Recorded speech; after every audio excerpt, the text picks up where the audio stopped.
Get my stuff out of the way here. Hi, good afternoon. My name is George Perkovich. I'm a vice president here at the Carnegie Endowment for International Peace, and I want to welcome those of you in the room and those of you online.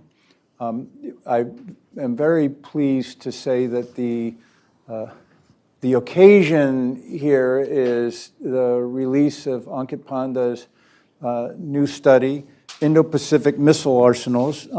It's a topic on which she's worked for a long time and that has gotten of more acute interest over the last couple of years. And so I think it is both very accessible, very well written, and really diving into a set of dynamics, possible threats, issues that need much more consideration and address than they've been getting. So I think it's the kind of thing that here at Carnegie we're especially pleased to be associated with. And so I want to thank Ankit for that and welcome all of you. And then we have a great pair of interlocutors for Ankit and you all. Jenny Town, now at the Stimson Center, runs the 38 project, one of the leading researchers and analysts and policy inventors and commentators in Washington and elsewhere, especially on the Korean Peninsula. And Masashi Murano is similarly, when it comes to Japan and international security politics and policies in Japan, Washington doesn't have anybody more knowledgeable and interesting on these topics. So we're pleased to have all three of you here joining us. I want to start, this is just going to be a conversation basically, but I wanted to start by asking Ankit to describe for us kind of the latest picture when it comes to missiles in the region. What kind of numbers are we talking about? What are the trends and what are the dynamics? For those of us who haven't been paying attention to this, not that there's anything else to be paying attention to the last couple of years when it comes to war and peace issues, but give people a sense of where we are. Sure. Thanks, first of all, George, for that generous and kind introduction. And thank you all for coming out today to support this release. Thank you also to my co-panelists for joining me. So the basic research agenda here that informed this work kicked off in 2019 when the United States made the decision to leave the Intermediate Range Nuclear Forces Treaty, which had been in force between the U.S. and Russia and a few other former Soviet states since 1987, and completely banned the United States and Russia from possessing ground-launched missiles with ranges between 500 and 5,500 kilometers. And maybe we'll get into some of the history of why that was important and why that treaty came into existence in the first place. But what mattered for Asia was that a source of predictability, right, that's one of the purposes of arms control, is to provide predictability in the security environment, had evaporated basically overnight. And so this not only meant that the United States was likely to introduce new capabilities, but that some of these capabilities might eventually find their ways onto Allied soil, just as they had in Europe before the INF Treaty came into existence. Now, what's interesting is that second part about American missiles being deployed on Allied soil has not yet happened. In fact, what happened in the course of me working on this report was that several prominent U.S. allies in the region built missiles of their own. And the consequences, or rather the drivers of that buildup, really have to do with worsening threat perceptions around the region, right? From South Korea to Australia to Japan, we see a broader recognition that conventional missiles, right, none of these are nuclear-armed states, conventional missiles are going to be an important component of augmenting general deterrence, and should deterrence fail, these missiles are going to be an important component of warfighting and contributing to a range of objectives. At the same time, China and North Korea have pursued and developed their missile capabilities in very different ways. I don't want to oversimplify things here, but North Korea in particular has made several notable qualitative advances with regard to its missile arsenal. At the same time, it has mass-produced increasingly advanced missiles. This has, of course, driven threat perceptions in South Korea and Japan. And in the meantime, not only have we seen a large-scale nuclear buildup in China, which only became publicly known in 2021, but we have seen China also increase its stockpiles of regional missiles, missiles with shorter ranges that might hold at risk targets in Japan, in Australia, in South Korea. These capabilities have also grown. And so the fundamental, I think, missing part of the picture here, which was very relevant in Europe in the 1980s, is how do these capabilities contribute to the risk of nuclear war and escalation? You have, of course, several nuclear-armed states implicated in any potential crisis that we might imagine in the Taiwan Strait or, of course, on the Korean Peninsula. And so this is really something that the report takes a closer look at. You know, George, you asked a bit about what kinds of numbers are we talking about. In aggregate, by the 2030s, especially, we will have thousands of intermediate range missiles in possession by regional governments in the Indo-Pacific. And I think, you know, I had to also contend, of course, with the large-scale use of missiles in the Russo-Ukrainian war, which began last year. And it's been really interesting talking to military planners and policymakers in Asia about the lessons that they're taking away from how Russia and Ukraine have found missiles to be useful in the context of this conflict. And one of the big lessons many countries are taking away in the region is that numbers do, in fact, matter. And so when we talk about the proliferation of missiles, it really is going to be, I think, a significant driver, and I think it's long past time that we put this issue on the map here in Washington and think through, I think, some of the consequences for the risks of nuclear conflict that follow the proliferation of these missile capabilities.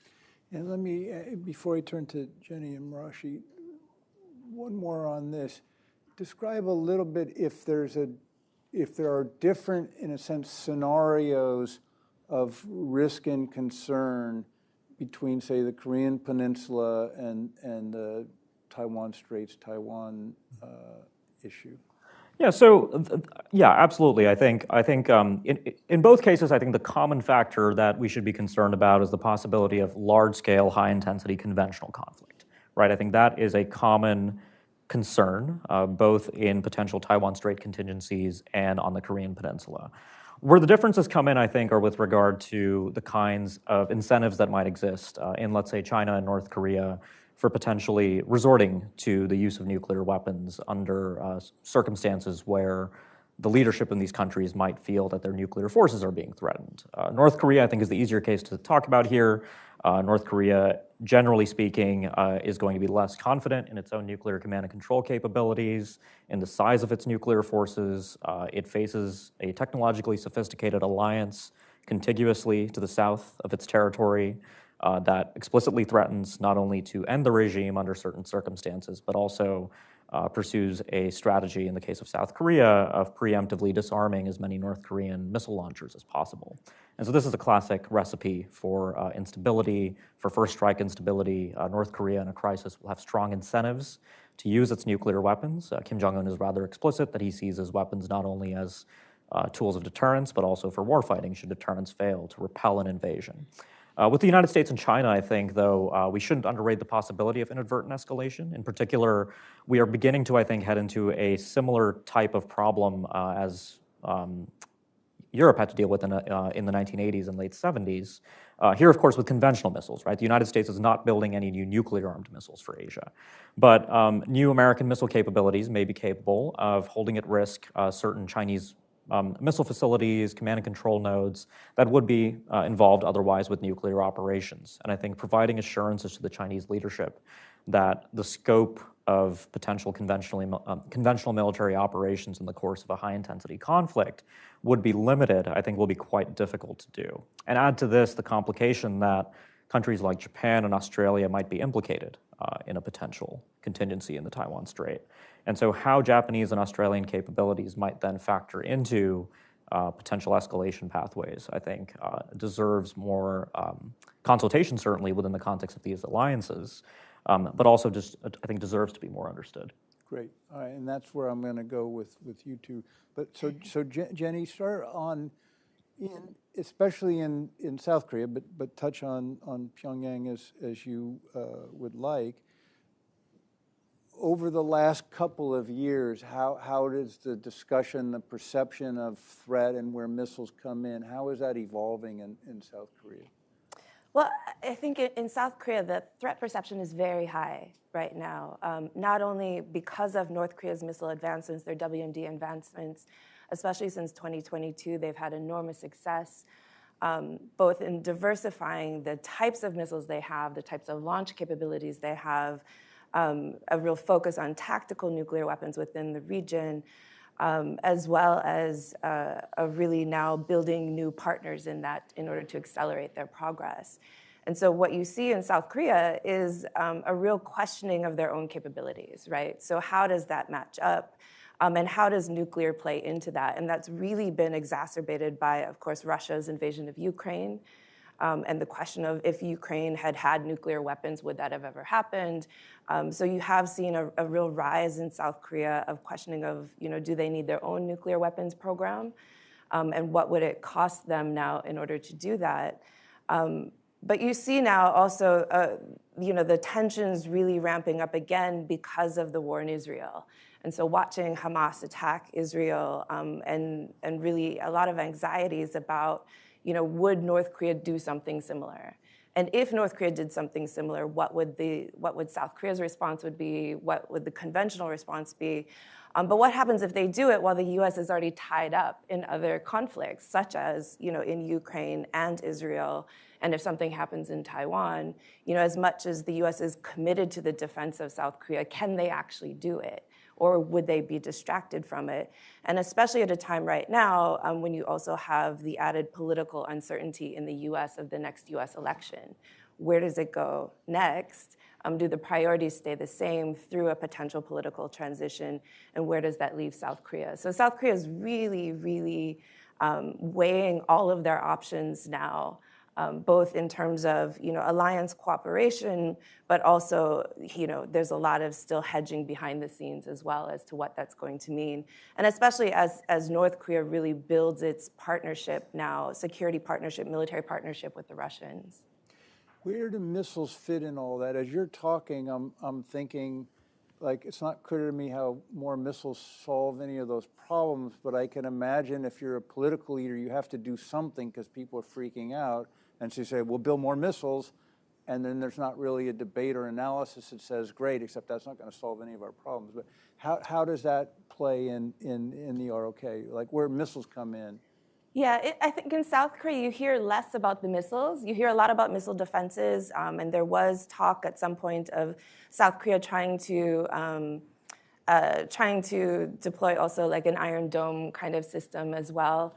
But you hear a lot more talk about nuclear, that nuclear is the answer to all of this. It's not more missiles. And so you do see a really robust debate inside South Korea, even post-Washington Declaration. So, the U.S. has increased its cooperation with South Korea on extended deterrence, on nuclear policy. But that still means that the button is still in the U.S. and it's still up to U.S. president. And I think there's a lot of real questioning as to, what happens again if the U.S. is distracted, what happens if the alliance weakens, what happens, the response time on the Korean Peninsula is so short to begin with. Can they afford that? And, so that is really where the discussion is going in South Korea. It's less about missiles, even though they do continue to develop, submarine launched ballistic missiles and hypersonics, and new solid fuel SLVs. But, it's really focused on the nuclear question. Thank you. That's great. So Masashi, that makes me wonder, and to ask you, in Japan, tell us what the dynamic there is. So, and elaborate on the new investment in expanding the missile strike capabilities and so on, and how it differs from what Jenny was talking about, where in the ROK you're getting this explicit debate and urging, consideration of going for nuclear weapons, which you tell us about in Japan, how it differs. Okay, first, I thank you for inviting me here, and also that I'm always the respect of the Ankit and Jenny's product, so that I'm very happy to be here with you. And also that I'm trying to cap into the overview of why Japan decided to do those kind of decisions.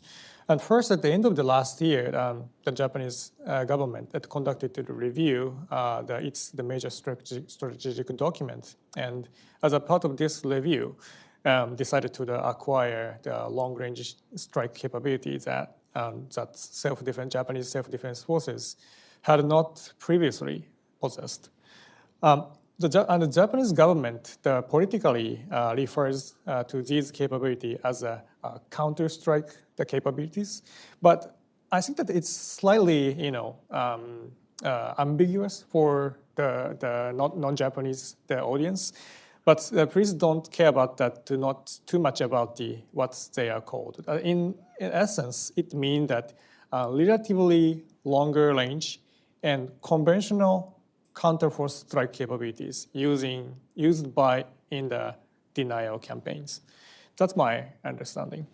And also that the long-range strike capability Japan is seeking to acquire includes not only the air-launched missiles like Joint Strike Missiles and JASSM-ER, but also that the sea-launched cruise missiles like the Tomahawk, which are launched from the Japanese Aegis destroyers, and the ground-launched cruise missile like improved Type 12, as well as the domestically developing the hypervelocity glide projectile and hypersonic cruise missile as well. Initially, this system has been described as inter-island long-range fires to remote island defense. For example, it's like a standoff strikes against adversaries invading Japanese territory or territorial waters.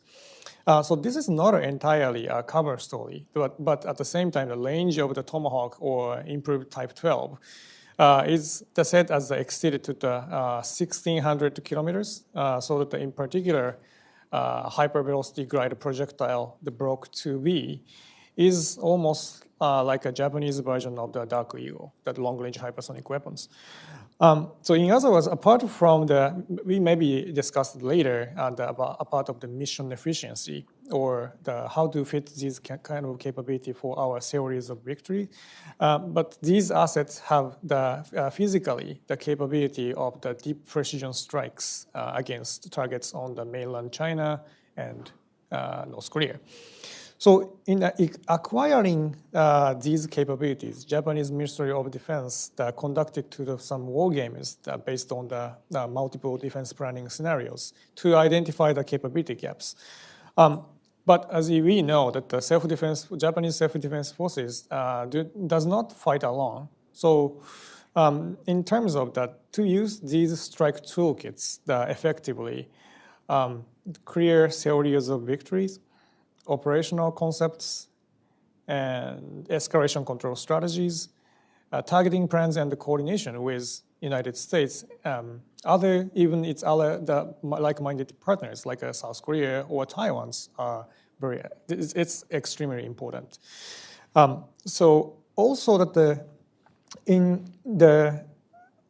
sometimes it's confused by what's the purpose of our strike capability, but as we know that even North Korea or China has a large number of the mobile missile inventory already exists, so that we do not trying to quantitatively overmatched or offsetting those kind of capabilities. So that's in that sense that we needed to more focus on how to deny or the operational sequences. So that's one of the making some differences of how to deal with the Korean contingency scenario or Taiwan contingency scenario. So what's one of the biggest differences of Japan is trying to focusing on the anti-ship capabilities to Chinese naval vessels, but those kind of capability does not 100% fits on the Korean Peninsula contingencies because of the North Korean navies almost not exist. Now it's except of the anti-submarine warfare issues. But so those kind of differences of the portfolio is one of the biggest challenge for us, how to prioritize our investments. So that's one of it is not appropriate to say the risk but it is obviously that one of the biggest challenge for our defense planning.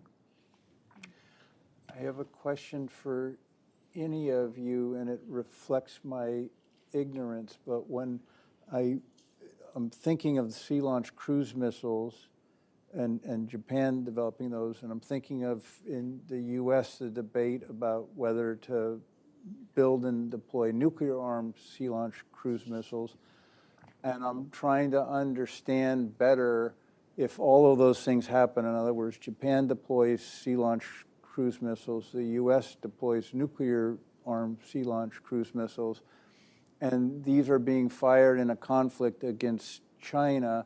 How much confidence do people have, or should people have, that the Chinese recipients of these are going to understand they're not nuclear, or that it's Japanese and not the U.S., to sort all of this out? Is anybody thinking about that? Do we know? Yeah, Ankit. Well, so I think ambiguity of those kinds, I think, George, that genre of question that you just asked, I think is exactly the sort of thing we should be talking about with our allies, right? The U.S. under the Biden administration has not endorsed the sea-launched cruise missile, but this is still a live debate given the interest in Congress. But just on the specific point of cruise missiles, look, the United States has the most sophisticated post-launch analysis and assessment capability with regard to missiles of any kind.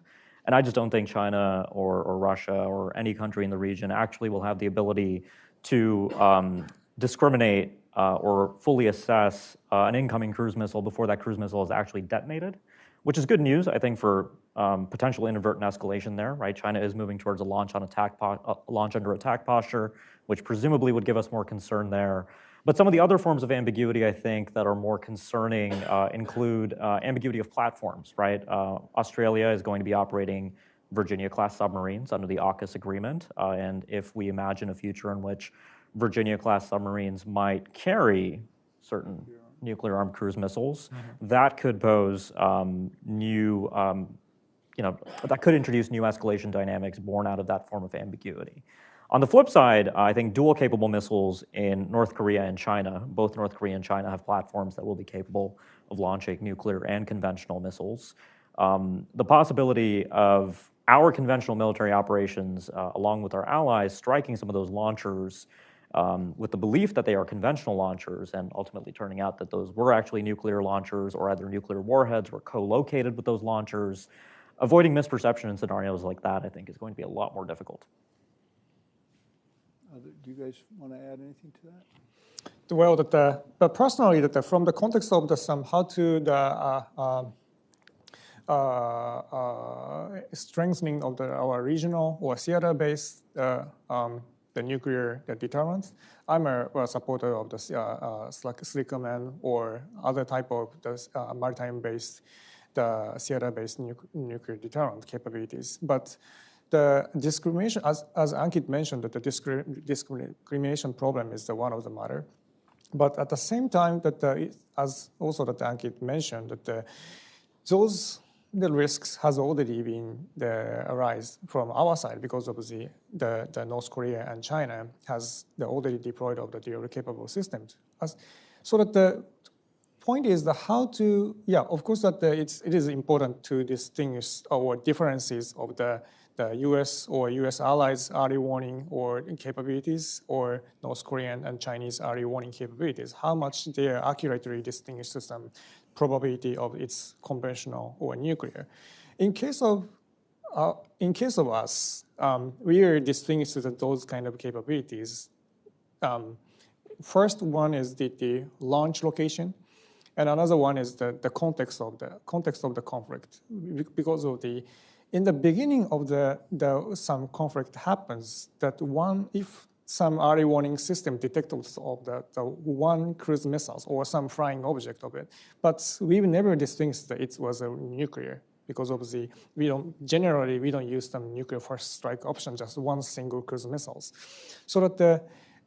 So also those kind of situation already happened in the Russian war in Ukraine. That's because obviously they are always using lots of number of the dual capable system, like the Iskander-M short-range ballistic missiles or some other sea-launched cruise missile is potentially nuclear capable. But basically they mean some NATO or US has never worried about that there's nuclear strikes. So that I think that's, of course, that first that the discrimination problem is actually exists, but in my view, it's not too much worry about it because of it. That was one of the adversaries' strategy to intentionally mix up the conventional and the nuclear structure to undermining of our response capabilities and the delaying of or intentionally pressuring of our decision-making process. So that's my concern about. It's interesting because what you were describing about the Ukraine context and the lessons that could be drawn from that, it makes sense at a certain level. And then I think all of the targets are in Ukraine, so American and NATO forces aren't being targeted. But in the scenarios we're talking about, it's very likely, for example, that U.S. forces would be targeted in each of those scenarios. And so I'm wondering if the perception might change in that situation compared to today. So in other words, nobody that's being targeted has a worry that their nuclear weapons might be targeted or involved because NATO's not being targeted. But that wouldn't be the case in the scenarios that we're talking about. And I just wonder if that complicates thinking going forward. I don't expect there's an answer, but I expect it's a problem. Let me ask it a different way for all three of you. There's a lot of interest in deploying these systems and then some debate about it. Who's interested in figuring out how you kind of manage all of this, whether there's an alternative, whether there need to be confidence building measures, the kind of stuff that one would want to do? Who's working on that? I think Ankit is. Well done. Well, so it's interesting, right, George? Because I think I alluded to this in my original response, but in 1979, NATO reaches its famous dual track decision, which I'm going to oversimplify here, but the basic idea behind dual track was that NATO would augment deterrence, nuclear deterrence in Central Europe by deploying new capabilities to answer for the Soviet SS-20 and other new intermediate range missile systems, the Pershing II, the Glickam, and at the same time enter an uncertain process of arms control, right? In hindsight, we of course have the advantage of knowing that Reagan and Gorbachev reached INF in 1987, but when NATO made the dual track decision, they didn't see the future. They didn't know that INF or anything like it would ever manifest. There were, of course, many different variables at play there, right? So the big difference, as I mentioned earlier, is we were talking primarily about nuclear capabilities, right? In the 30-plus years since the end of the Cold War, the precision revolution with long-range strike systems, the proliferation of precision strike has now made missiles, conventional missiles, incredibly appealing for non-nuclear states to pursue a range of deterrence and warfighting objectives, which wasn't really the case during the Cold War. At the same time, in Asia today, we have a very different approach to who might be sitting at the table in a negotiation. Right, we had a Warsaw Pact and NATO. Again, to oversimplify a little bit, each coalition had a large superpower with relative parity. This was after the SALT I process had started. The Soviets and the Americans had discovered arms control, and we were able to have mutual and balanced force reduction talks that would eventually lead to CFE and, in parallel, support a process like INF. In Asia today, the United States continues to maintain its old hubs and spokes network of alliances, although things are evolving. Trilateral cooperation between Japan and South Korea in particular has shot up in the last few months since the Camp David summit. But if we ever did get to a point where U.S. alliances in Asia were more integrated at the level of consultations on things like extended deterrence, escalation management, integrated operations, that could potentially support a more realistic opening on arms control. Because another problem we face here, right? I talked about China's loss of predictability with the evaporation of INF. And I think a lot of people here in Washington see that as a good thing because presumably it augments deterrence. Washington wants Beijing to be more concerned about the prospect of initiating an invasion of Taiwan and the consequences that might follow. But on the flip side, if China's not only concerned about new American missiles, but also about South Korean, Japanese, Australian, Taiwanese systems, getting all of those players at the arms control table together is not obvious to me that we have an easy way to do that. Alliance management is already difficult enough without convincing American allies that they should be willing to give up some of these capabilities that they rightfully view as important for deterrence. And so the answer that I tend to focus on in many of the recommendations that I propose is actually, reducing the risk of nuclear war by improving coordination, integrated operational planning among the alliances that we already have, while at the same time supporting at least a greater process on regional arms control. Some of this can even be done through some of the Southeast Asian-led processes in ASEAN, for instance, where it's one of the few forums where you actually have an inclusive set of dialogues with Americans, Japanese, Chinese, all around the same table to discuss regional security. But the idea that we're going to get to a conventional forces in Asia treaty or an INF 2.0, while I think could be quite positive, I just don't think is politically realistic, given the divergences we see in Asia. But I'd be eager for my co-panelists' perspectives. Yeah, I would agree. I think we're so far from that. And I think it's worth acknowledging, I think before Russia's invasion of Ukraine, the concept that nuclear weapons would be used in warfare, I think just wasn't really there anymore. It was more the existential threat of having it, but without a real fear on an everyday basis that it could actually happen. And I think that was one of the really consequential things of Russia's invasion, was that for Russia to invade Ukraine and threaten to use nuclear weapons, suddenly it became real again. And I think that's why you see this real resurgence of attitudes that only nuclear is the answer to everything. Mm-hmm. And that's why, especially in South Korea, you see this as a real emphasis on nuclear weapons and not necessarily on more and more missiles. But I think it's worth what Ankit was talking about, the political relations in East Asia are just so different than what they were in Europe. And even the rapprochement that we see now between Japan and South Korea, I think is very fragile. President Yoon is really pushing this as a personal initiative, where he doesn't have the public support, he doesn't have a lot of party support, and he definitely doesn't have opposition support for how far he's going, making it really unsustainable or questionable sustainability in the future. So I think when we think about arms control, I think there's still a sense of, one side should be allowed a certain level of arms and the other side should make concessions. And that's how we sort of approach the North Korea issue, right? We talk about arms control, but there's still a sense of unilateral arms control, which the North Koreans are not interested in, just like the Chinese have little interest in arms control. And so I think we need to, one, start somewhere closer, not as big a step up front, but really think about, again, how do we reduce risks? How do we reduce tensions? How do we get away from this transactional approach up front to at least start having the dialogues and start rebuilding the diplomatic channels to talk about prevention of nuclear war? Or these days, the way that we've seen war play out in Israel and Ukraine, how do we have,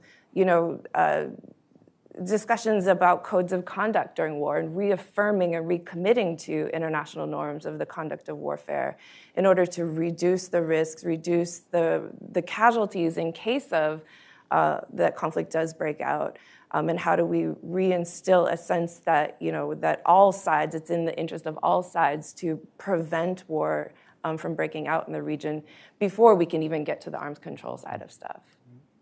Rashi, anything on this? No, well, basically I agree with that. We don't need to give up to the arms control negotiation or just arms control talks with China or North Korea. But looking back at the history of the Cold War, when the Cold War starts, and until the reaching of the U.S., the Soviet, the major arms control agreement, it takes more than 20 years. So that I think that one of the case, what the point is that how do we expect of the time frame of this when actual more serious arms control will happen in this region? I think that now is to be honest, I don't think that now is the starting of the arms race because of the even especially Japan has not trying to catching up to the Chinese or North Korean missile capability itself.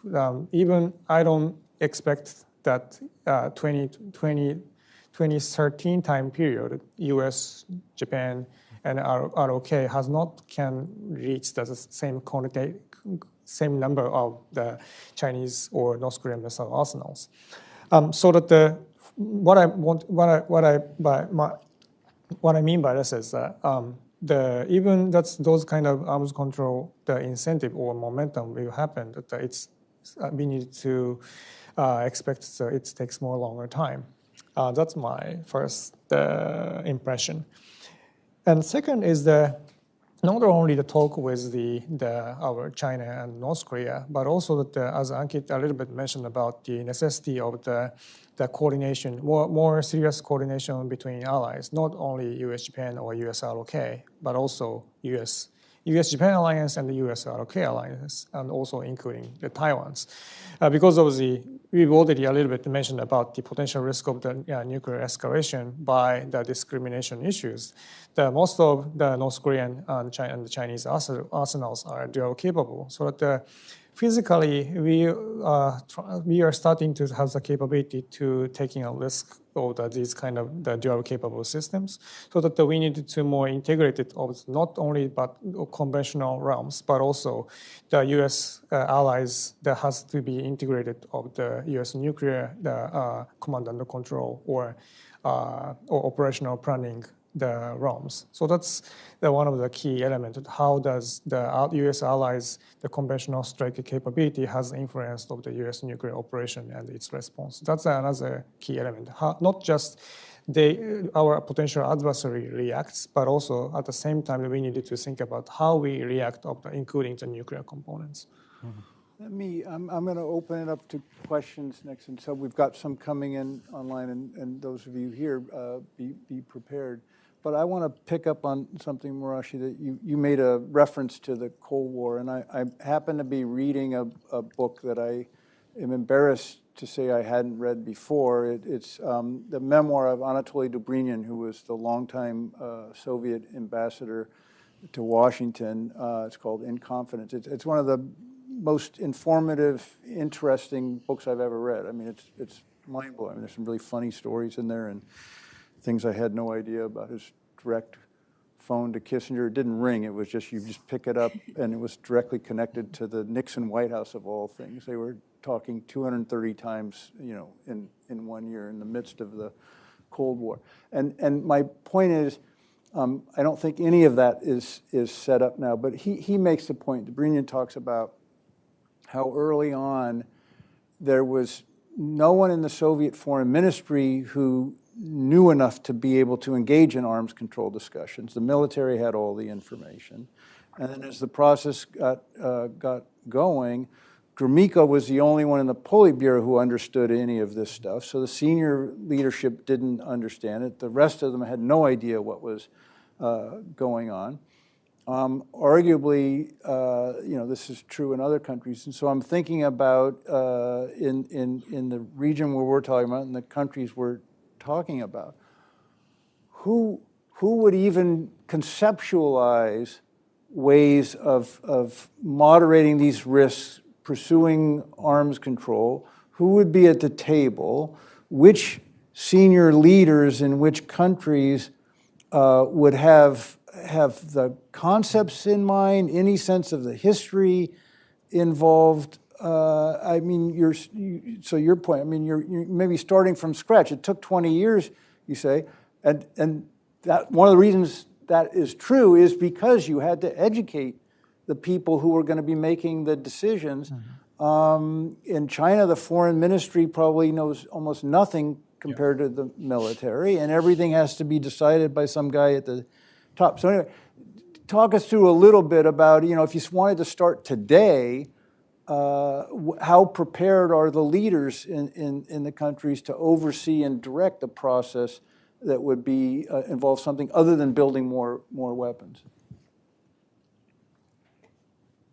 I can jump in on this one. I mean, I think George, you've outlined very well all of the kind of conditions that would have to be met for realistic progress on this. I think Jenny raised a good point earlier that the risk of real nuclear escalation, until very recently, I think this has changed in the last sort of 18 to 24 months. I mean, Ukraine, North Korea deploying tactical nuclear weapons, news of China's nuclear buildup becoming public. I think there is, like I said, I've been working on this since 2019 in some form or another, and I've noticed that change in East Asia where the salience of nuclear escalation has grown. For years in Washington, you'd have war games on the Taiwan Strait where the war game would just end when the nuclear threshold might be crossed, because obviously you can't think through what happens then, right? It's the unthinkable by its very nature. And so the idea that conflicts could be either terminated with conventional high-intensity conflict alone, I think that view has started to change. One of the things that I find interesting particularly when I talk to, in both Japan and South Korea, I think I noticed a difference between the policymaker community and the military planner community when it comes to understanding the limitations of what Masashi very appropriately described as conventional counterforce, right? It's, for instance, very common to hear references to North Korean missile launch pads, right? Because if you believe that the North Koreans launched missiles from predetermined locations, you might feel pretty good about your ability to destroy those missiles before they launched. But of course, that's not how the North Koreans operate their missile forces, which the military planners understand, but not necessarily the policymakers and politicians who are authorizing the pursuit and development of missile and missile defense systems, right? So this idea that we can shoot the Archer and we can absorb all the incoming missiles and prevent our vulnerability to North Korean nuclear attack, that sounds nice in practice, but it's just not going to work like that. And I think right now we're seeing some of this hard reality, I think, sink in. I think it was what Jenny was describing. It's not a comfortable reality. There's nothing comforting in this if you're sitting in Seoul or Tokyo, but it might eventually cause political leaders in both capitals to look for other solutions in the policymaking toolkit, right? Deterrence is important, but at the same time, if the environment can be made more predictable and less dangerous by resort to the other tool that supplements deterrence, arms control, then I think there may well be greater interest politically. And I think it's a similar fact with China. And on the Chinese side, I will point out, and of course, I was very pleased to see yesterday the news that the U.S. and China will be meeting next week for the first in-person arms control track 1 dialogue since the Obama administration. I think the Chinese reacted very poorly when INF ended. And I think, Masashi's right that in a way there was a disequilibrium in Asia with regard to regional missiles, and that disequilibrium is being rectified because if you're sitting in Beijing and you're looking out into the Pacific, you're going to be seeing a lot more Japanese, Australian, South Korean, Taiwanese, and American non-nuclear intermediate range missiles, which gives, I think, leaders in Beijing, or at least military planners in Beijing, more of a reason to care about limiting such systems. And I think with the understanding that they might have to make reciprocal limitations in turn. Obviously, I don't have evidence that this is actually the thinking. Obviously, Xi Jinping's opinion on this is unknown to me and most of us, but these could be the seeds of what I think would eventually be necessary in the region to begin the sort of processes that we got in Europe during the Cold War. But I think fundamentally there has to be a recognition that nuclear war is possible and that the antecedent to nuclear war is high-intensity conventional conflict in Asia, which of course none of us deny is unfortunately a realistic possibility in the geopolitical environment. Jenny or Masashi? Yeah, I think within the U.S. and its allies, there is a mechanism to have at least start these discussions of what's possible, what's needed, and in the form of like the 2+2, and if we do a trilateral 2+2+2, so that you have both State Department and Defense talking to each other about these issues, because I think that's also part of the question of where does this fall? Is it a political issue? Is it a military issue? And who should be involved in that? Who should be making those decisions? And certainly you would want all sides to be well informed and adding into the process. A couple years ago, we ran a strategic dialogue, U.S.-South Korea strategic dialogue on extended deterrence, and we were looking at some of the mechanisms for consultations that exist even within the bilateral alliance. And I think it was very clear very early on in the process of that, there's only a handful of people who really understand what even happens within those consultations. Which really limits the value of the consultations themselves, right? Like if you're not actually educating the public or at least the policy community about what's happening in those, without without all of the classified details, but with some sense, how do we support that, right? Like how can we contribute to that? And I think, there's a lot of work to be done within the alliances themselves to start those conversations as we try and rebuild diplomacy and diplomatic channels with the Chinese, with the North Koreans, where, in order to get to that space where we can have those conversations. Because I think the other problem now with the North Koreans, for instance, is, we know they're not interested in talking about denuclearization, and it would be strange if they were while there is arms buildup going on in the region. But what security-related issues would they be willing to talk about? And are we willing to move away from a sort of transactional approach to the North Koreans to be able to have those conversations?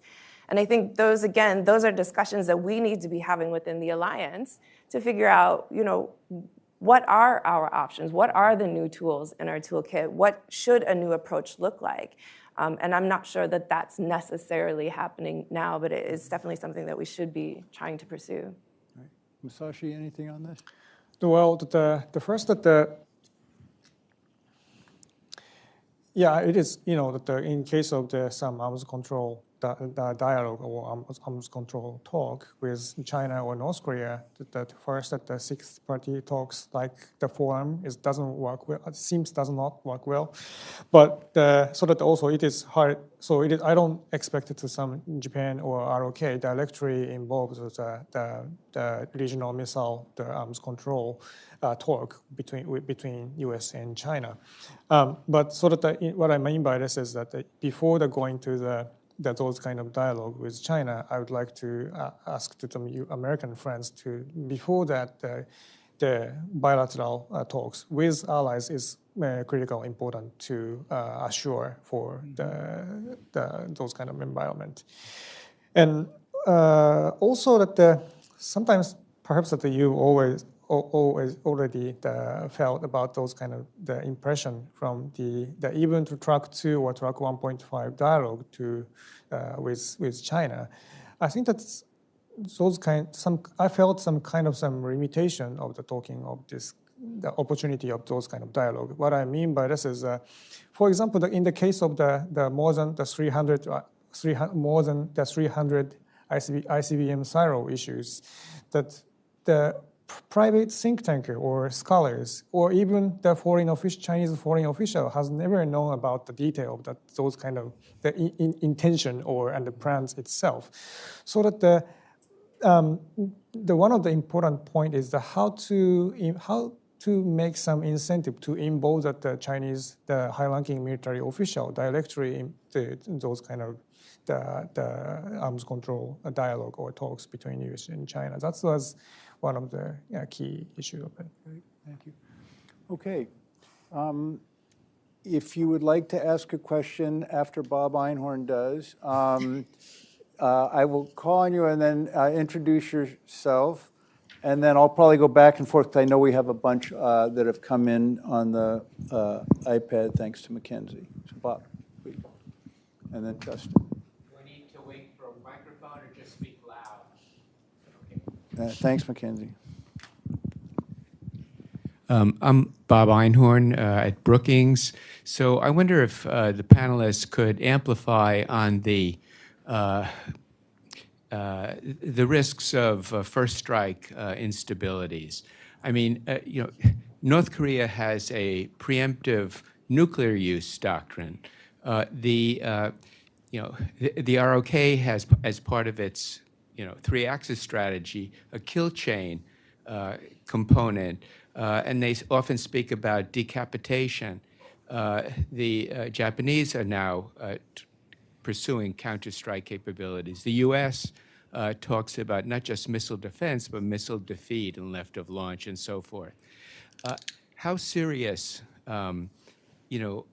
is this problem? And what are the possible remedies? I mean, you have, the allies concerned about Kim Jong-un's, itchy trigger finger. You have Kim Jong-un presumably concerned about decapitation. But, so you have that bilateral concern. But even within the tripartite allies. I think there's concern that one of the allies might use its preemptive capability, its first strike capability, and precipitate a conflict that would drag in the others, without their being informed or consulted and so forth. So, what are the solutions to these problems? A great question, Bob. I mean, that's really a central focus of a lot of the report and a lot of the recommendations. Yes, I mean, the two Koreas worry me the most, although I will say, North Korea has taken matters into its own hands in the last 5 or 6 years. They're improving their nuclear command and control. They're making their forces more survivable. So all else being equal, Kim Jong-un's trigger finger is less itchy today than it was in 2017, let's say. But that alone, I don't think is sufficient because, as you correctly pointed out, both Koreas have a preemptive strike strategy. South Korea with conventional weapons, North Korea with nuclear weapons. And so we might imagine where leaders on both sides are inherently going to be uncertain about the facts of a given crisis. They might be uncertain about the other side's resolve or willingness to act and might see that the most rational option that they have ahead of them is to strike first. I think that's a real concern. First use can be rational for North Korea, especially as their forces grow more survivable.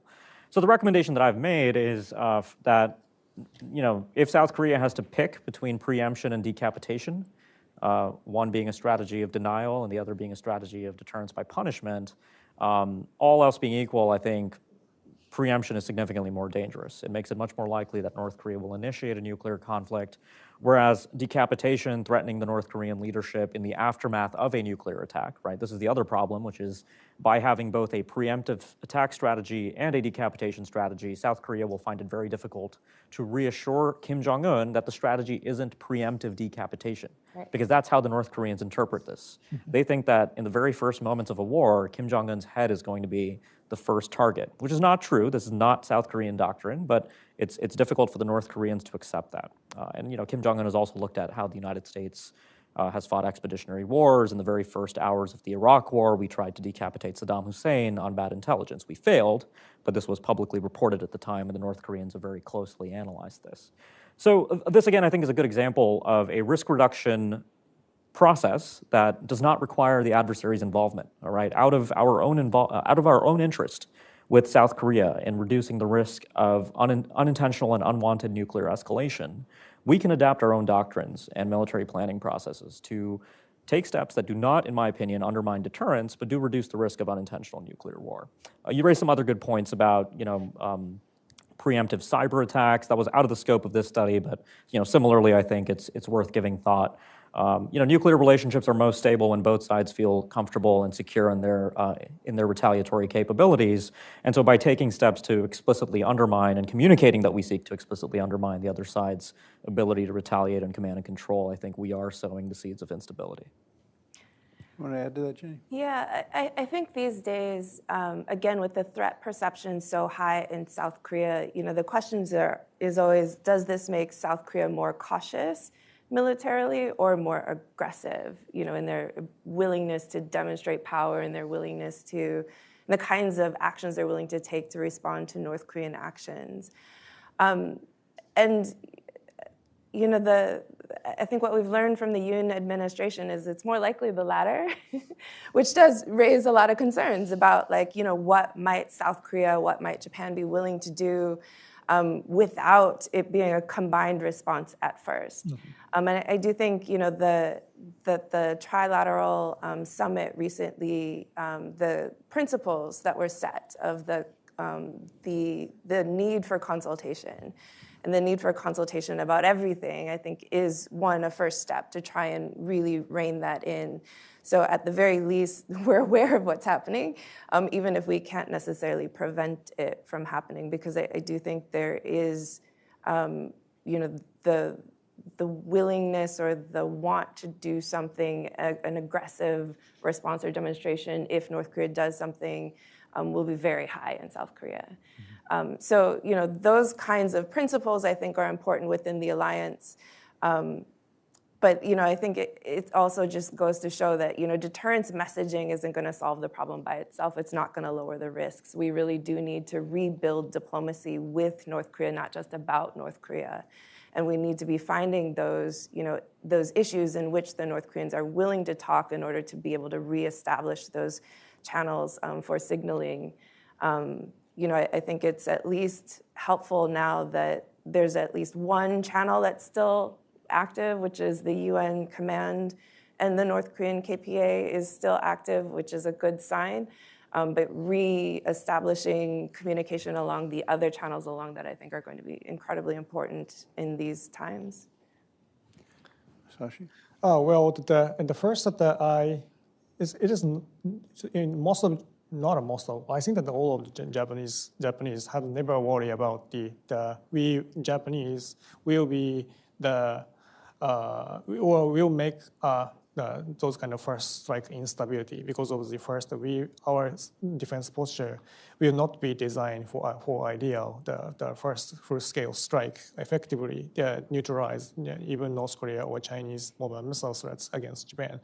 But basically the Japanese policy practitioners or military officials, they're more worried about for example, in the 1994 or 2017 scenario, which kind of some U.S. preemption scenario, or at the same time, Jenny already mentioned about that. Before that, or until now, Japan is totally outside of the decision-making process of the U.S. ROK Combined Force Command and their war plans. Even now, it was okay during the Cold War, or it was a kind of some legacy format of before the Korean War in the 1950s. But now North Korea does have striking Japan by nuclear and medium-range missiles. So now, in this situation, Japan has started to more proactively involve to this kind of the planning process to share the risks to support U.S. ROK alliance from taking a risk of our soil. So I think that's a fair requirement to the U.S. ROK friends. So that's one of the key essence, why the trilateral, the prior consultation or prior planning is more essential. That's my thought. So I've got there's a bunch of good questions that are coming in from people watching online. I'm going to bunch two of them together. They come from the opposite direction. We were talking about kind of the politics of managing these challenges, and these two questions are more about technology. So one of them is it possible that the growing number of mobile short and intermediate range missiles could actually be stabilizing in some ways? And what about the potential that the proliferation of hard to find and track mobile ballistic and cruise missile reduces the incentive to attempt preemptive strikes compared to if you have vulnerable and fixed sources? So the new technology itself being somewhat more stabilizing is one question. And then in my mind, a related question, would additional forward deployed U.S. missile defense assets or increased allied IAMD capabilities increase or decrease regional stability? So two technological approaches to solving the problem. Thoughts? Lots of thoughts. I think those are great. I think those are great points. Right. I think I would basically agree with the premise of both of those questions. In that, look, I mean, I think conventional counterforce in particular. I also believe this about nuclear counterforce. I think it's just a dangerous chimera that leaders try to pursue out of an interest in averting vulnerability to nuclear attack. I think the North Koreans have made significant strides in the survivability of their forces. And I think on the flip side, when we think about what, again, we can do to reduce the risk of either North Korea or China seeing advantages in large-scale conventional missile use, I don't think there's enough thinking given to, for instance, passive defenses, right? Dispersal, resiliency. This is actually what a lot of the new American post-INF missile capabilities look like. They are going to be more mobile, more dispersed, less vulnerable to attacks that might otherwise have held at risk high-value assets such as guided missile destroyers or bomber aircraft that before the INF Treaty ended were the primary platforms that the United States would have relied on in the Indo-Pacific for a high-end conventional fight. So in a way, I think these can be stabilizing. But the problem with deterrence alone, again, is that leaders may be prone to miscalculate the possibility of successfully gaining military advantage, right? I think we see this very clearly, I think, with Vladimir Putin's assessments about, and not only Vladimir Putin's assessments about Ukraine, but certainly a lot of the world's assessments about just how well the Ukrainians might have fared in a conflict. And so giving, I think, again, I think raising the salience of these issues in regional dialogues and communicating clearly what missiles can and cannot accomplish in times of war, I think is going to be incredibly important, right? After the Russia-Ukraine war started, I began asking sort of military planners and thinkers in many of these countries about the lessons that they were taking away. And something that I was sort of pleased to see is, we talk about the kill chain, but we forget all of the sort of preceding parts on the kill chain before the shooter, the missile, right? Finding, fixing, and finishing, which depends on everything from ISR to intelligence, surveillance, and reconnaissance capabilities to other enabling technologies, guidance systems. And so just having missiles that can go a certain range at a certain speed and deliver a certain payload, that's only part of what's necessary to actually render missiles effective for deterrence and warfighting.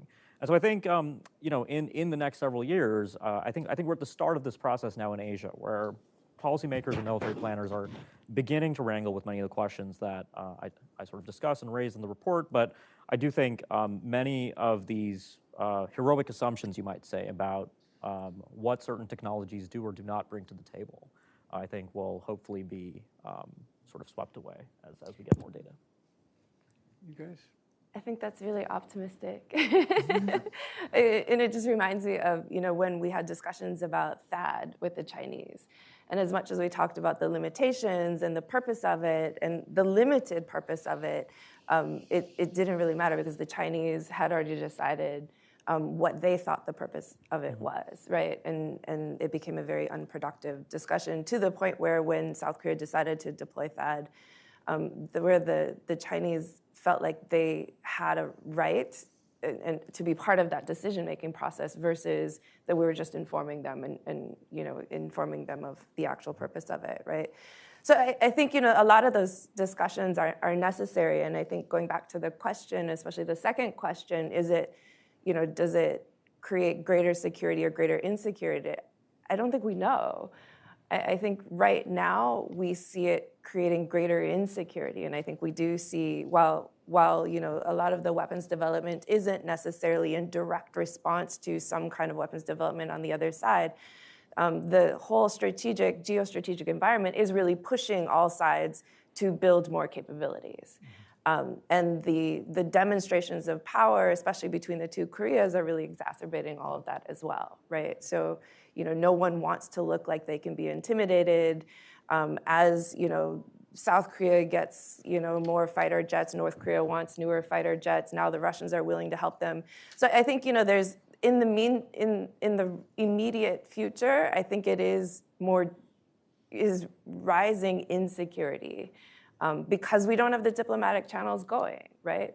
And I think the idea that even in discussions with the Chinese, there's a lot of times where we pose it as like, you should want to do more in North Korea because, it's going to bring all this kind of buildup. I don't think the Chinese believe that either, that the buildup is about North Korea. It's about China at the end of the day, where it might be coming faster because of the North Koreans, but it's been in the works for a while, right? So, I think it just really emphasizes the importance of having regional security dialogues about rebuilding the diplomatic channels so that we're not relying completely on deterrence messaging as we are right now. And if I can, speak historically again and come back to history, when that kind of process of ameliorating the arms racing and competition and security dilemmas has happened, certainly in the U.S.-Russian case, but other cases too, it was quite often, if not all the time, the heads of state communicating secretly. Yeah.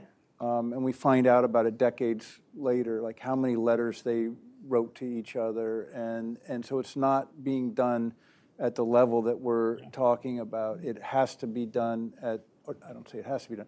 it has often been done at that super high level because it's about conveying intentions. And that only often is meaningful to the recipient if it's coming from the person who's ultimately accountable, and then you can start these other processes. I think that's a great point, and and having it at that level also allows them to make decisions that don't look coerced, right? Where it gives them the greater latitude. I think these days, though, the biggest problem in the information age is that it's hard to keep everything secret anymore.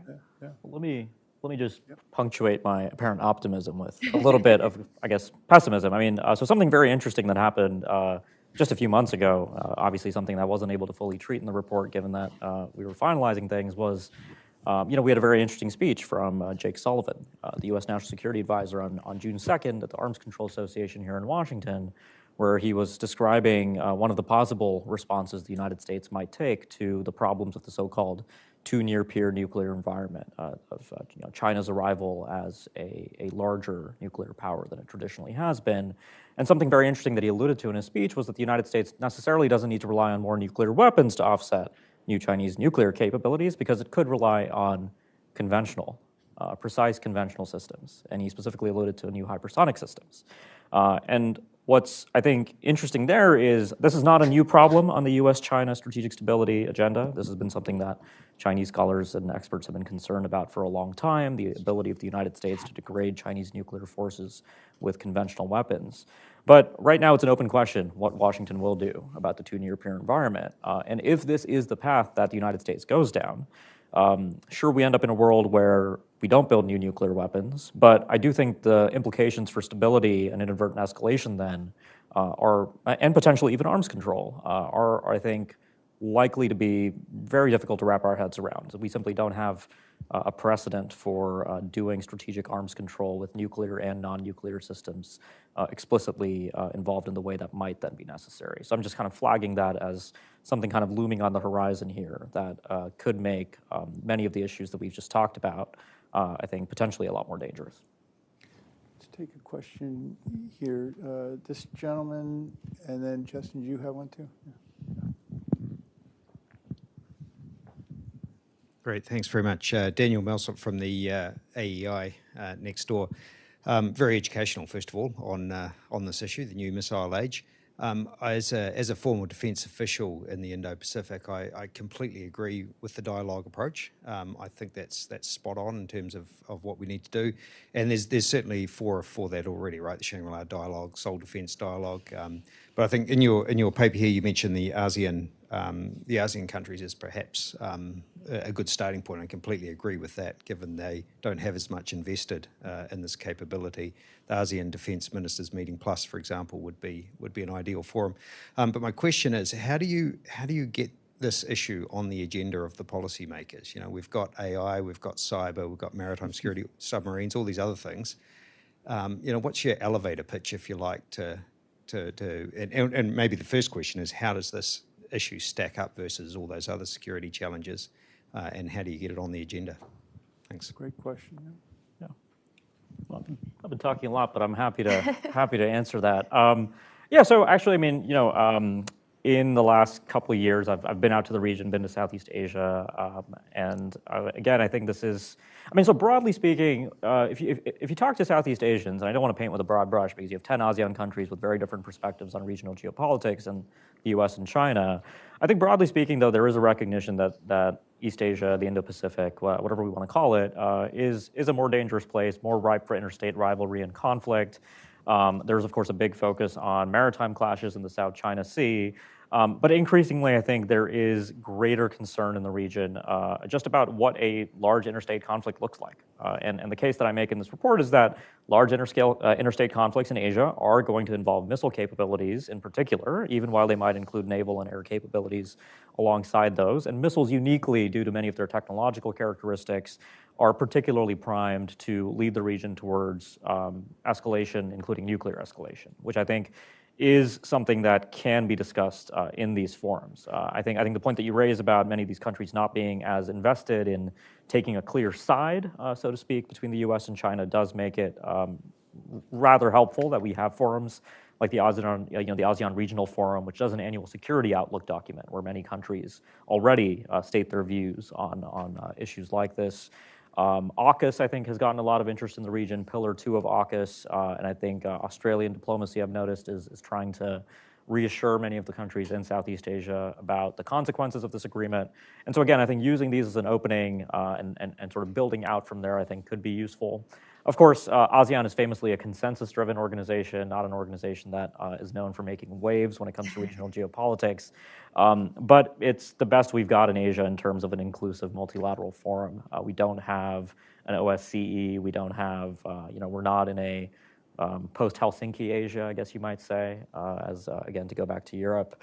And so working with what we got, I think is going to be, pragmatically speaking, probably the way to put this on the agenda going forward. Anything else?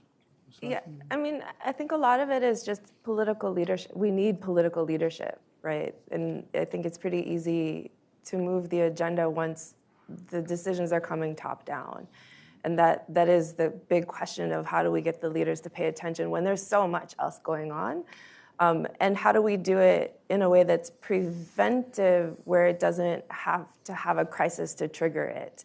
And I think that's the big question, and I think that's something that we worry about a lot, is when we talk about how do we refocus on, arms control in East Asia, a lot of it is premised on, well, if there is a crisis, that would be the moment that it really, that it culminates all of the actors that need to be involved and brings that attention. But how do we do it without the crisis? I do think now, again, it's a good sign that we're having U.S. China talks and that they are moving forward. I think if there is political will within the U.S. China relationship, especially to build a regional dialogue on, preventing nuclear conflict in East Asia, I think it could go a long way, right? I think, Russia's military cooperation with North Korea could be that trigger, that non-crisis trigger of, is this really what's best for the region?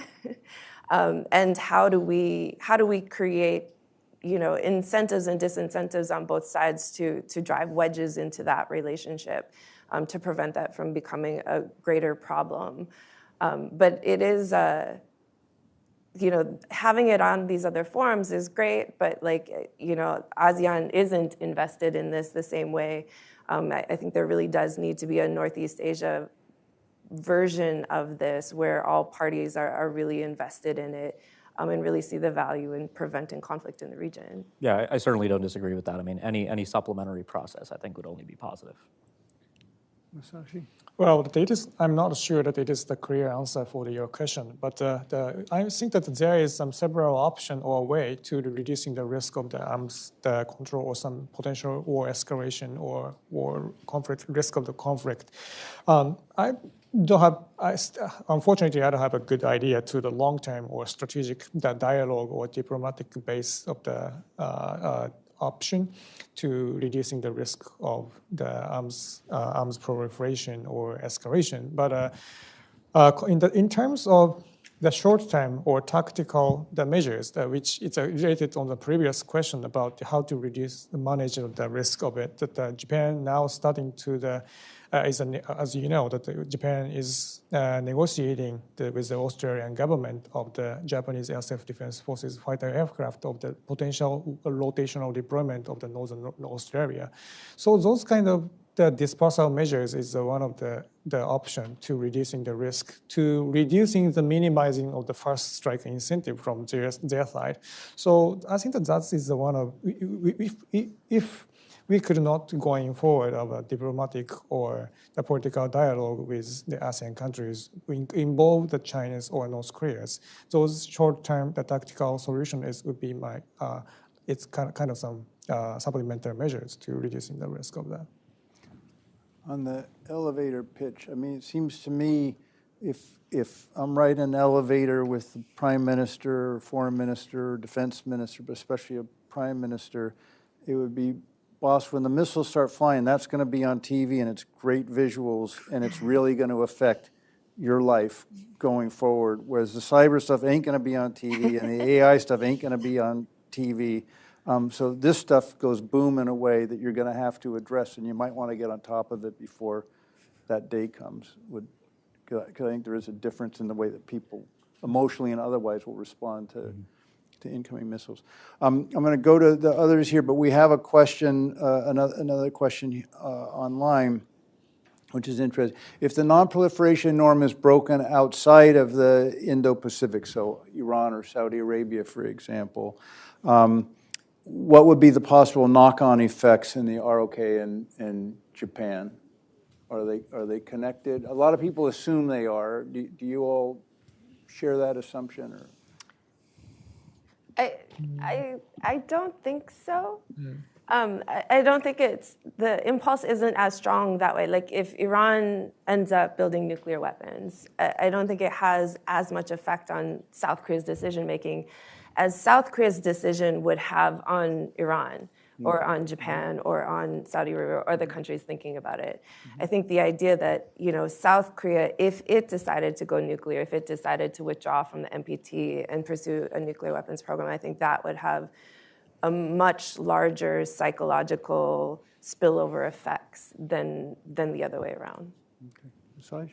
Yeah, so I've always mentioned about this question that when I asked to some when Japanese the seriously is to starting to think about the nuclear armament their own, that it is not a cause of the China, it is not a cause of North Korea, it's cause of how South Korea is going. So that's my truly impression of the political. If South Korea going to their nuclear armament, I cannot believe that Japanese expert can pursue some political or the public pressure to the nuclear armament. The debate is more exploded. So that I think I agree with Jenny's point. It's not related on the Iran itself, but it's more regional or complex. The political context is more important.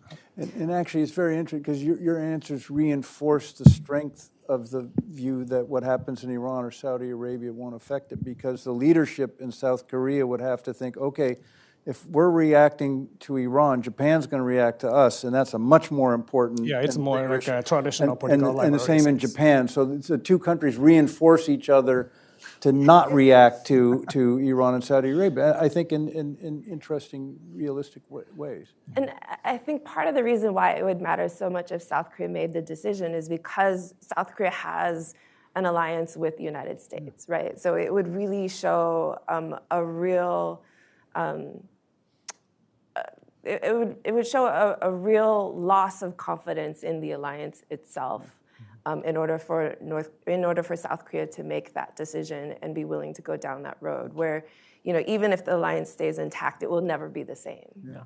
Well, and our colleague Toby Dalton, who works a lot in South Korea and is doing some more work in this direction, is trying to collect or commission research that would look in how the U.S. legally would have to respond if South Korea were seeking to acquire nuclear weapons, and the legally mandated sanctions that would be required by the U.S., where you need 67 senators to overrule and change the legislation. And so it would create a tremendous kind of dynamic beyond just the proliferation side of it, the political and other.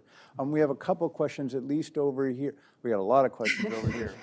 So Justin and the gentleman in front of you, and then we'll come here, yeah.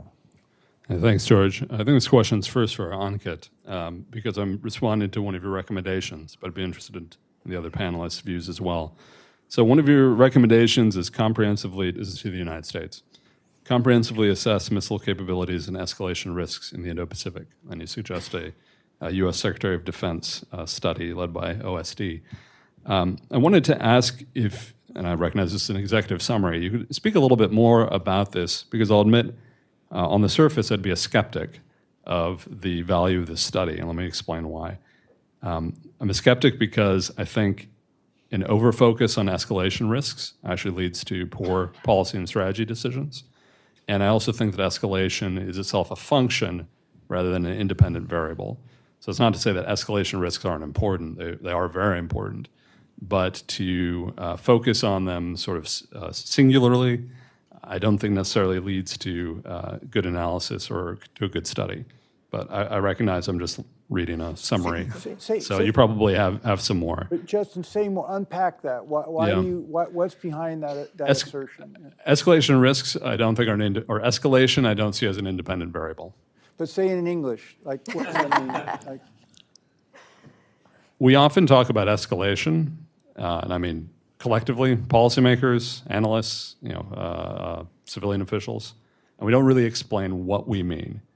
I think that escalation results as a number of different factors.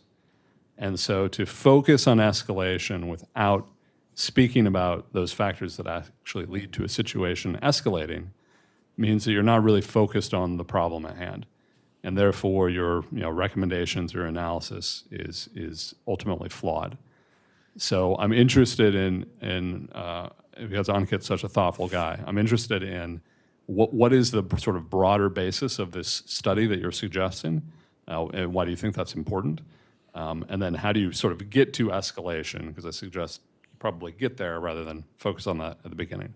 Yeah, so I mean, I don't disagree with the broader point that when you're talking about escalation in the context of a policy review like this one, you're really talking about processes and pathways.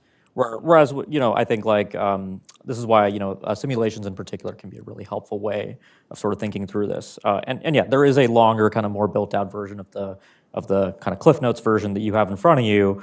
But basically, I mean, this is getting at a somewhat sensitive issue for U.S. alliance management, which is the elephant in the room in a lot of what we've been talking about, which is the possibility of the United States in a crisis having to deal with allies that have a different level of risk acceptance than we do, and potentially driving escalation in a way that's averse to American interests. Right, this was an old problem in the context primarily of nuclear-armed allies, where allies might catalytically escalate conflicts that would have implications for how the United States would posture in certain conflicts and otherwise be ready to respond. And I think this is basically the driving impetus behind this, which anecdotally I will say, I've run this idea by some folks, and I think there is a recognition, at least within the U.S. system, that given how rapidly capabilities are changing in the region among allies, there is a need for comprehensively for the United States to update itself and recognize what this would mean for our willingness and our posture, even as we make our own choices with the U.S. Army pursuing multi-domain operations, for instance. So that's the general idea here, and I think when we look at it's actually interesting. I mean, just to go back to the original point you were raising on escalation, I want to avoid the scenario where we find ourselves in a serious crisis in the Indo-Pacific, and we're dealing with some of the questions I think the Biden administration asked itself about escalation when it came to Ukraine, right? For instance, in the course of the Ukraine war, the U.S. has been very sensitive to the escalatory potential of long-range strike systems in particular. The ATACMS decision, I think, is the case in point. And so I think answering these questions, thinking through these questions, carrying out a review at OSD before the unthinkable or the unanticipated conflict breaks out, I think is to our benefit. So. Then gentleman here, yeah, and then anybody over here? Thank you. I'm Han Byul-sung from Korean National Defense University. As having the help from Korea, that there's a big debate as ASEAN land, the joint research project has suggested 100 designated nuclear weapons on Korean Peninsula, and eventually 7 or 8 deployment of the nuclear weapons on Korean soil, depending on the situation. Thus, my question is that is it really effective to deter North Korea? Is it really opposite the idea from yours? And what does it affect on China's threat perception?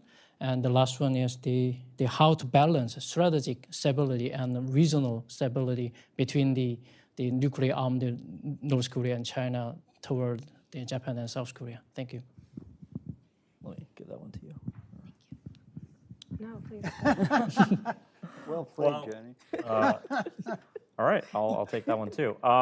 Well, I think there's a lot in there about the sufficiency of what's necessary to deter North Korea, right? I think one of the epistemological problems you face with analyzing deterrence is when deterrence sufficiency was insufficient because deterrence failed, but on a day-to-day basis, we can endlessly debate the sufficiency of our requirements to deter North Korea.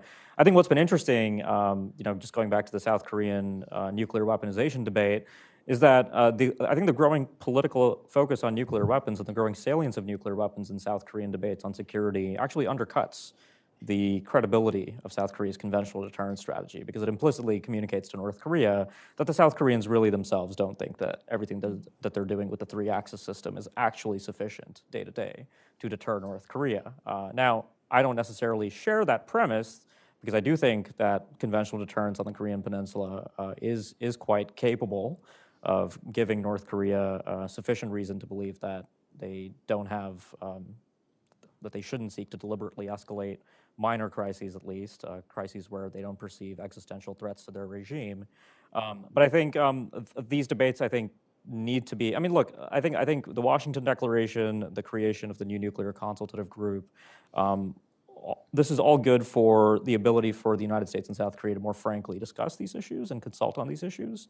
And actually, within the report, I talk about how the NCG itself can be expanded to actually bring in a lot of these other kind of components, passive defenses, even discussions of improving our strategic situational awareness as a U.S. ROK alliance when it comes to sort of missile warning, tracking, things like that, including with Japan.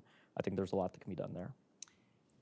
If I could just add, again, it depends on how you define deterrence. If we're trying to deter North Korea from attacking South Korea, is our conventional capability now deterring North Korea? Yes. If we're trying to deter North Korea from continuing to test, or if we're trying to deter North Korea from continuing to develop, having nuclear weapons in South Korea, I don't think is going to be the answer to that, right? Because, the more South Korea builds up its defenses, the more North Korea will feel like it needs to also build up its defenses. So, I think we need to be very careful of how we're using the word deterrence. And I know in South Korea, they use it a lot to mean a lot of things that aren't the actual, definition of deterrence in terms of deterring actual attack. I'll leave it at that. That's a really important point, just how deterrence gets misused or thoughtlessly used, and needs to be much more precise. So thanks for doing it. Yeah, but I agree with them that what I mean by this is the ground-based, the B-61 or European model, the European like a tripwire model doesn't work well, or it's not ideal for the East Asian security environment. They also, so in that sense, that's the reason why the strongly emphasizing on the importance of the sea-based leg, because of it's more flexible. But SSBN, ballistic missile submarine, is a little bit different from my perspective. But at least that the ground-based for the deployment of the U.S. nuclear weapons at the U.S. nuclear posture is not applicable to enhancing the deterrence signal against North Korea. Now also that they have some, including the tactical nuclear weapons, they have some, it sounds the stimulate of the North Korean first strike incentive, so that of course that's the decision of the ROK, the friends or US ROK alliance, but compared to the US-Japan alliance, that's in this summer, when I visited Tokyo, that I explained that the situational differences between Korean Peninsula and Japan. Also, it is important to know each other, what US ROK alliance are doing, also that the US-Japan alliance doing. Those transparency is important, but at the same time, the both country has a slightly different strategic environment. So we do not need to follow or mirror imaging of the 100% similar the force structure and the command and control structure. So in that sense, that those kind of debate, the potential for the deployment US nuclear weapons, Korean Peninsula, again, it's sometimes the stimulate of some Japanese politicians would like to be fit the similar model of the U.S. NATO nuclear sharing arrangement, or the potential for the deployment of the U.S. nuclear weapon. But again, I think that's militarily not sufficient. or efficient to deter North Korea or even China. So that I think that the U.S.-Japan, in case of the U.S.-Japan alliance, should we find some appropriate model to enhancing our deterrence and the credibility and the assurance credibility. This gentleman here, and then this gentleman. Yeah. Hi, I just want to ask a question about Introduce you. Kunir Mukherjee. I'm an independent analyst on maritime security. The question was, we are discussing a lot what the US options are and its allies, but is there a thinking on the other end about collaboration on nuclear assets or extended deterrence between somewhere like Moscow, Beijing, Pyongyang? And would that be factored in, like in 20 years, if there's an invasion of the Taiwan Strait or conflict with the Korean Peninsula? Do we see these countries coming together as well in a security alliance or extended nuclear deterrence strategy? I don't really see that as all too likely in the formal way that we think about extended deterrence with the United States. I think for North Korea, it's pretty clear they've built nuclear weapons because they want to be less reliant on any great power patrons. Russia and China are in an entente, not an alliance. The potential for that to change, I think, is highly, it's there, but it's highly unlikely, I think. That said, I mean, each of these countries possesses nuclear weapons, and I think that's going to have implications. I mean, something to just bring up, though, one of the things is, I think, when we talk about these issues in the Indo-Pacific, I think there will be an inextricable link with whatever a post-Ukraine war European security order looks like. Because recall that in the weeks building up to Russia's invasion of Ukraine, NATO did put forth proposals to Russia on the unresolved post-INF issue concerning the Russian INF violating missile. So if, and this is highly contingent, highly uncertain, obviously, having this conversation now in October 2023, but if we do get to a point where, let's say, there is some post-war European security order, security architecture that's stood up cooperatively between NATO and Russia, again, I'm not going to suggest how likely or unlikely that might be. One consequence might then be that we have a lot more Russian intermediate-range missiles east of the Urals with implications for potential crises and conflicts in Asia. But again, highly speculative, highly contingent on European security architecture after the war. If I could add, I think, in the sense of a formal military alliance like what we have on the U.S. side, no, I agree with Ankit that it's not really moving in that direction. But at the same time, if you look at, especially Russia-North Korea cooperation right now, I think the bigger question is, has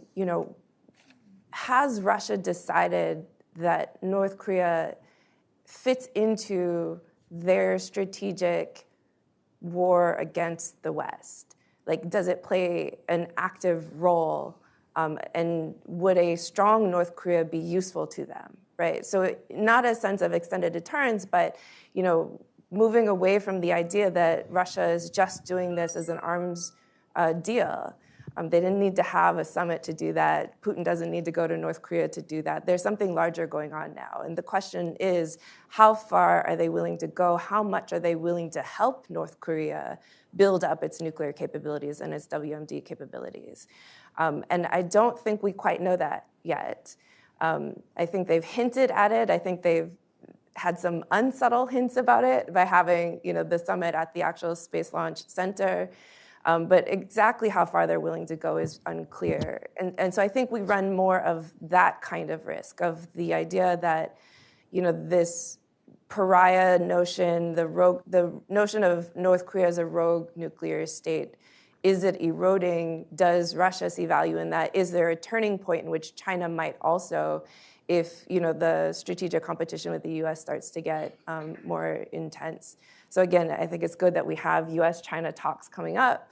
But on the Russia side, have they already made that decision? Can they be dissuaded from that decision? How will the war in Ukraine affect that decision? All of those things are going to matter. But I think at the moment, they've decided that there's value in having a strong North Korea military partner. Yeah, so as Jenny mentioned, that their cooperation, the form of their cooperation are not the mutual defense treaty like a U.S. ROK alliance or U.S.-Japan alliance. But now in the Tokyo's security expert community has started to focus on the worst case scenario, which means that when U.S.-Japan alliance has to deal with some Taiwan contingencies, at that time North Korea trying to some opportunistic behavior towards the South. So at that time, in the 90s or mid-90s and the early 2000s, the U.S. and the regional expert community had discussed about the strategic flexibility of U.S. ROK alliance or USFK, but I think that this form is not applicable now because of at that time, end of the 90s and the early 2000s was not such a security environment. They are deteriorating like now. So I think that our desire to how to deal with those kind of extreme circumstances, the simultaneous. I don't think it is not a high likely, but we needed to prepare for that. So in terms of it, I think that the two different independent operational concept and plans is not sufficient. We needed to more integrate it globally or regionally integrated to some operational plan with allies. That's an essential key to how to develop to some our concept and plans part. Great, thanks. This gentleman right here. Yep, and we're going to wrap up. Yep. All right. Hello, I'm Satvik Pandyala from USIP. Amazing discussion so far, but there is one thing that has been kind of at the back of my mind, and it's that it kind of almost assumes that there is some form of at least policy continuity for the next few years from Washington. There's a very real chance by this time next year that we'll see President Ramaswamy or a president re-elect Trump. And this has a lot of cascading effects around the world, but especially in this trilateral or in this entire region. Is there a danger in that we are focusing on policy that may be too reliant on a single administration's worldview? And what kind of policies can Washington take that would be insulated from such sea changes in the White House? And what policies should Seoul and Tokyo pursue to increase their own security in the eye of such change from Washington?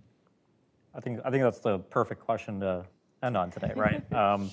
I think what I left out in my original overview is that a lot of these post-INF Treaty decisions that were made in Asia arguably have been made with hedging in mind, hedging against the possibility of the United States becoming less reliant on as an ally. Right, because if the two possibilities that an ally perceives in that environment is, well, we could host American ground launch missiles, or we could build our own. If you do perceive the United States as less reliable, you choose to build your own.